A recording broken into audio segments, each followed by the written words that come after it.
अभी हम सब लोग योग ज्ञान की बात सुन रहे थे।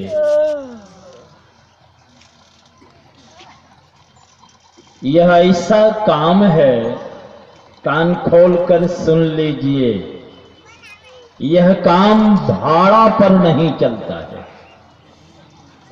कि किसी पंडित किसी आचार्य को बुला लाए और कोई आध्यात्मिक अनुष्ठान में लगा दिए और आप चले गए खेत खलियान हाट बाजार करने। ये भाड़ा पर लगाने से ये काम नहीं होता है।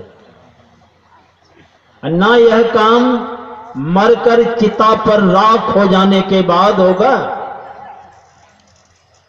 कि 10-20 मन मिट्टी लेकर कब्रिस्तान में दाखिल हो गए तब यह योग का काम शुरू होगा क्या? यह काम स्वयं मरने के पहले जीते जी करना पड़ेगा।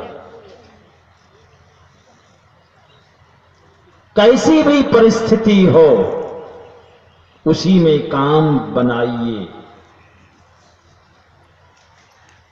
अच्छी परिस्थिति यानी अनुकूल परिस्थिति में आपका जन्म हुआ हो, चाहे एकदम प्रतिकूल परिस्थिति में ही क्यों नहीं आपका जन्म हुआ हो, उसी में काम बनाना है।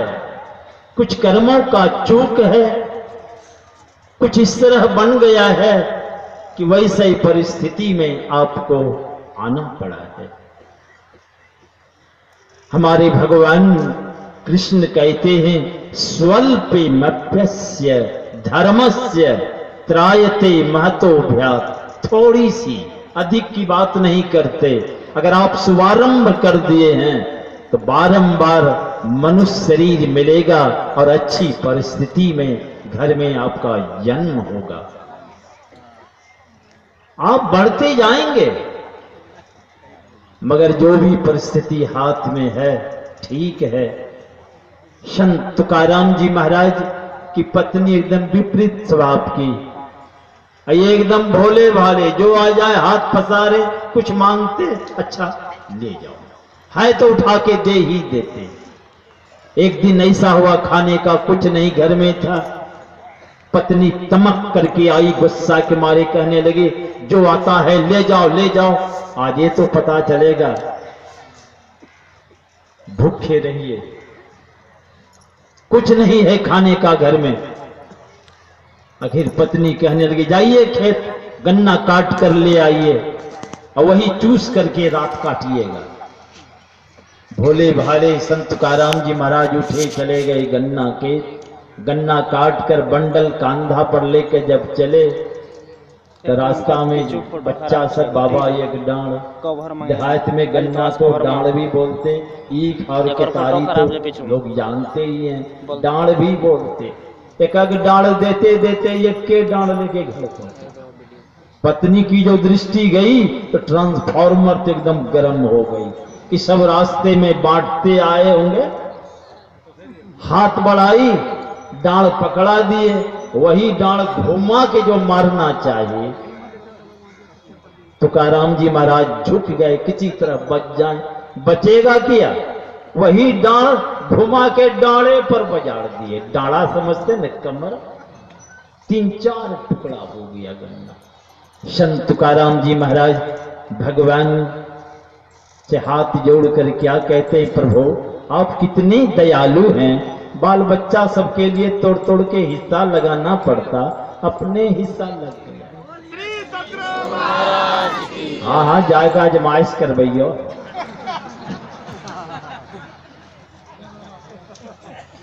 तो ये कैसी भी परिस्थिति है, ये लोग कैसे पहुंच गए? कहते हैं सुकरात की भी वैसे ही, ये शिष्य मंडली के बीच ज्ञान में मशगूल रहते, वह देख करके एकदम चिढ़ती है।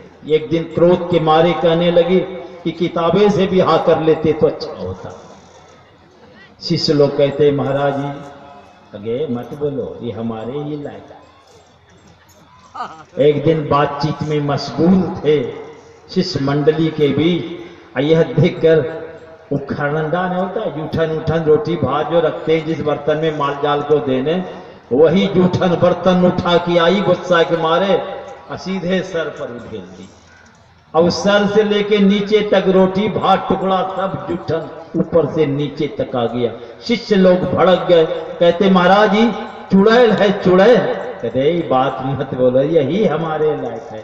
महाराज सारा जूठन बर्तन उधेल दी और कहते यही हमारे लायक है। अरे तुम लोग नहीं समझते हो, हमारे ऊपर यह उधेल दी तो हम अंदर में देखते हैं क्रोध तो नहीं आ रहा, ये मौका कम लगता। देखिए कैसी पैनी दृष्टि होती है, वो अपने अंदर देखता है कि ये कहां हमारे अंदर क्रोध तो नहीं आ रहा, ये मौका कब लगेगा। तो ऐसी परिस्थिति में भी ये लोग काम बनाए हैं और आपके पास तो अच्छी भी परिस्थिति है। तो हमारे पतंजलि मुनि कहते हैं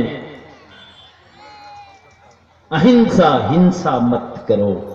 ये मांस मछली अंडा खाते चाहे दवाई समझ के न खाइए। आप बहुत लोग हैं दवाई समझ के सेवन कर लेते। हमारे धृतराष्ट्र 101 पूर्व जन्म में बीमारी हो गई थी, राजा बने बैठे थे।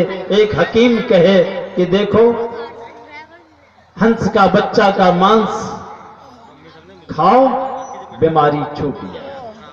भोजन बनाने वाला हंस बच्चा को काट के मांस खिलाए। अब धृतराष्ट्र स्वयं देखता है कि 100 हंस बच्चा का मैं मांस खाया हूं। वही पाप का यह परिणाम देख लीजिए, 100 बच्चा धृतराष्ट्र का भी शहीद हो गया। सदा के लिए सामने से मर के अलग हो गए। दवाई सेवन करते हैं, कहते हैं इसका साइड इफेक्ट भी होता है। बहुत एलोपैथ लोग खाते हैं। एक सत्संगी भाई आए, कहा बाबा मेरी श्वास की नली सूख गई। मैंने कैसे सूख गई? तो डॉक्टर के पास गए तो कहा कि आप कभी पहले हाई पावर की दवाई खाए हैं, उसी का ये साइड इफेक्ट है जो आपकी श्वास की नली सूख गई। तो मैंने पूछा कब खाए?